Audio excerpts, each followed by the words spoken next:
Hello students, now time for chapter 10.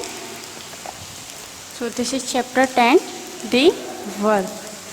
इसमें आपको verb के बारे में बताया जाए कि वर्ब क्या होती है। जैसे a verb can show some existence और एक्शंस, यानी कि एक वर्ब जब हम कोई काम कर रहे होते हैं, जो हम काम कर रहे होंगे वो होगा हमारा एक्शन, और एग्जिस्टेंस हम किसी चीज़ की यानी कि एग्जिस्टेंस यानी कि प्रेजेंस या मौजूदगी, हम किसी की प्रेजेंस या मौजूदगी अगर बताते हैं तो वो एग्जिस्टेंस, और कुछ वर्क कर रहे होते हैं तो वो एक्शन होता है, और जो ये एग्जिस्टेंस और एक्शन होता है वही वर्ब होती है। जैसे देखिए the old man was in the bed, इनकी ओल्ड मैन बेड में है, बेड पर है, तो इसकी मौजूदगी बताई गई है कि कहाँ पर है ओल्ड मैन, बेड पर है, तो ये एग्जिस्टेंस हो गया यानी कि वाज हो गई इसकी verb. Next, some students are very naughty, कुछ स्टूडेंट्स बहुत नोटी हैं, तो देखिए इसमें बताया गया है एग्जिस्टेंस हैं कि उनकी प्रेजेंस बताई गई कि नोटी हैं स्टूडेंट्स, तो वर्ब होगी। और जिस वर्ड से दिखाई जाती है, शो किया जाता है एक्शन या एग्जिस्टेंस या प्रेजेंस, वही वर्ब होती है। एक कुली कैरीज लगेज, यानी कि कुली ने लगेज को कैरी किया हुआ है, तो ये क्या कैरीज क्या हो गया, वर्ब हो गई, क्योंकि उसने क्या हुआ कैरी करा हुआ, उठाया हुआ है, लगेज को उठाया हुआ है, तो ये उसका एक्शन हो गया, क्योंकि उसका वर्क है, उसने एक्शन किया है, कैरी इसका वर्ब हो गया। We are going to school, हम स्कूल जा रहे हैं, तो उन्होंने क्या बोला एक्शन के बताया कि आर गोइंग जा रहे हैं, तो आर गोइंग हो गया वर्ब। देखिए define, a verb is a word which denotes existence और एक्शन। एक वर्ब वह वर्ड है जो कि एग्जिस्टेंस या प्रेजेंस और एक्शन को डिनोट करता है। ये वर्ब आपको लर्न करनी है, नोटबुक में नोट करनी है। ए वर्ब कैन हैव वन और मोर वर्ड्स, एक वर्ब में एक से ज़्यादा, एक या दो वर्ड्स हो सकते हैं। जैसे शी सैंग ए सॉन्ग, उसने एक गाना, वह गाना गाती है, तो देखिए she was singing a song, उसने गाना गाया, वह गाना गा रही थी, तो देखिए वाज सिंगिंग, टू वर्ड्स हो गई, वाज हो गई इसकी हेल्पिंग वर्ब एंड सिंगिंग हो गई इसकी मेन वर्ब, ये है two verb. She will be singing a song, वह गाना गाएगी, तो विल भी हो गया हेल्पिंग वर्ब एंड सिंगिंग हो गया मेन वर्ब, तो टू वर्ब हो गई, एक विल भी और सिंगिंग। देखिए when a verb is made up of more than one word it can be divided into two parts, main verb and helping verb. जब कोई एक वर्ब एक से ज़्यादा वर्ड होते हैं, यानी कि दो वर्ड होते हैं, तो उसे टू पार्ट्स में डिवाइड कर देते हैं, एक main verb and helping verb में।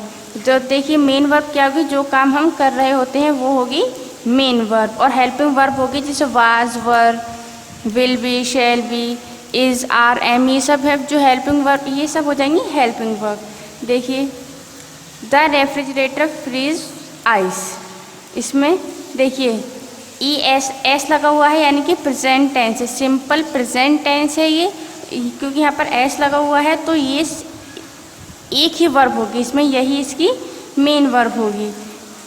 नेक्स्ट देखिए द रेफ्रिजरेटर फ्रोज आइस, यानी कि रेफ्रिजरेटर में आइस जमी हुई थी, फ्रोज वर्ब की सेकंड फॉर्म है, यानी कि सिंपल पास्ट टेंस है ये, तो यही इसकी मेन वर्ब है। The refrigerator is freezing ice, यहाँ पे देखिए इज़ फ्रीजिंग आ गया, तो इज़ हो गई हेल्पिंग वर्ब एंड फ्रीजिंग हो गई मेन वर्ब, क्योंकि ये तो इज़, आर, एम, वाज, वर सब हेल्पिंग वर्ब होते हैं, और जो काम हो रहा होता है वो मेन वर्ब होती है। इसमें इसी वर्ब की सेकंड फॉर्म लगा दी है, और इसमें मेन वर्ब में ही एस ऐड कर दिया गया है, तो यही इसमें सिर्फ और सिर्फ यही एक मेन वर्ब होगी, और इसमें ये होगी हेल्पिंग वर्ब इस, और फ्रीजिंग होगी मेन वर्ब। नेक्स्ट देखिए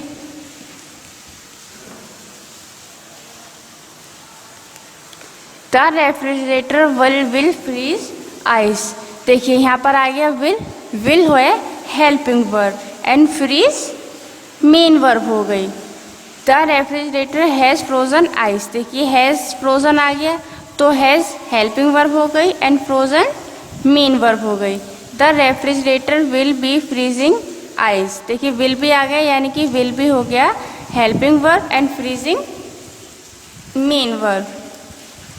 next, the refrigerator can freeze ice. देखिए कैन भी एक हेल्पिंग वर्ब है, तो कैन होगी हेल्पिंग वर्ब एंड फ्रीज हो गया मेन वर्ब। नाउ टेंस देखिए, वर्ब्स कैन शो 3 टेंस और टाइम्स, पास्ट, प्रेजेंट और फ्यूचर।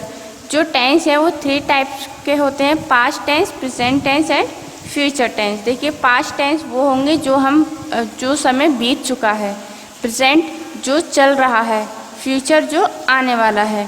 तो a magician vanished in the air. देखिए वैनिश्ड है, वर्ब की सेकंड फॉर्म लगी है, ये है पास्ट टेंस। तो मैजिशियन हवा में गायब हो गया था, तो वैनिश्ड ये पास्ट टेंस हो गया। A magician vanished in the air. Magician जो है एयर में वैनिश यानी गायब हो जाता है। A magician will vanish in the air. Magician air में गायब हो जाएगा, यानी कि वैनिश्ड पास्ट टेंस है, यानी कि इसमें हो चुका था। And vanish in the air यानी कि होता है। तो and magician will vanish, will आ गया यानी कि होने वाला है, हो जाएगा, तो ये हो गया फ्यूचर टेंस। देखिए ईच टेंस हैज़ 4 फॉर्म्स। हर टेंस की 4 फॉर्म्स होती हैं, इंडेफिनिट और simple tense, continuous tense, perfect tense and past perfect continuous tense. देखिए ये जो 4 टेंस है ये इन 3 टाइप्स के टेंस है। देखिए जब हम प्रेजेंट को लेंगे तो present simple tense, present continuous tense, present perfect tense, present perfect continuous tense. Similarly past का भी यही होगा, past simple tense, past continuous tense, past perfect tense, past perfect continuous tense. Future का होगा, देखिए यही होगा, future simple tense, future continuous tense, future perfect tense, future perfect continuous tense. यानी कि यही चारों टाइप्स इन्हीं में आएंगे, यही चारों टाइप्स इन 3 टाइप्स में रिपीट होंगे। तो टोटल हमारे हो जाएंगे 12, यानी कि 12 टेंस हो जाएंगे, 12 टाइप्स के टेंस हो जाएंगे। तो अभी के लिए इतना ही, बाकी का चैप्टर आपको नेक्स्ट वीडियो में दिया जाएगा।